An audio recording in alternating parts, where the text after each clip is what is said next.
I was delivering mail at Lisa's school when I heard a familiar voice, sharp with malice. Smash it harder. Come on, don't chicken out. I turned around and saw the heavy chalkboard crash to the floor, shattering with a deafening crash. The elderly teacher who had been writing on it just a few minutes earlier barely managed to jump out of the way in time. Lisa stood at the center of the chaos, her eyes gleaming with excitement. Her new friends cheered, some laughing, others pulling out their phones to record. The teacher stammered, looking at her in disbelief. Lisa, why? Why are you? But she didn't care. This wasn't the little girl I had raised. Let's go back. I, Daniel, am a 27-year-old mailman living in a small rented apartment with my sister Lisa, who recently turned 13.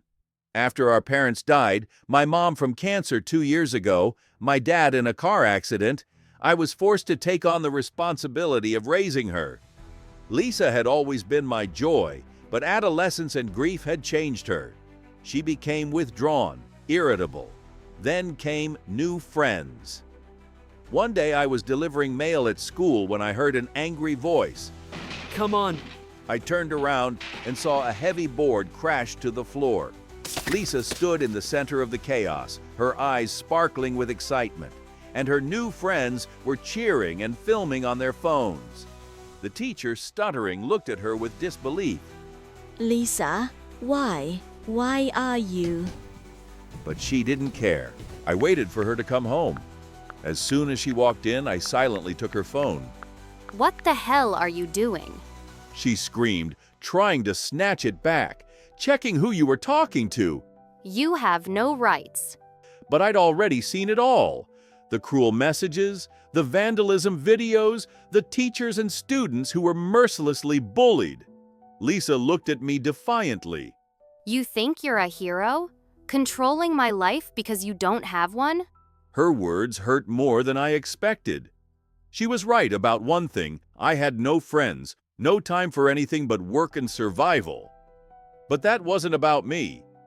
What you did was no joke. You humiliated that teacher. You destroyed school property. Do you even realize what could happen if they expel you? If they call the police? She rolled her eyes, smirking. You always make a big deal out of everything. You don't understand. These guys actually respect me. Unlike you. It hurt, but I wouldn't let it go. You're grounded. You can't do this. She screamed, clenching her fists. A week passed. She barely spoke to me. Then one night I came home and smelled food. Lisa was in the kitchen making tacos. Are you hungry? She asked quietly.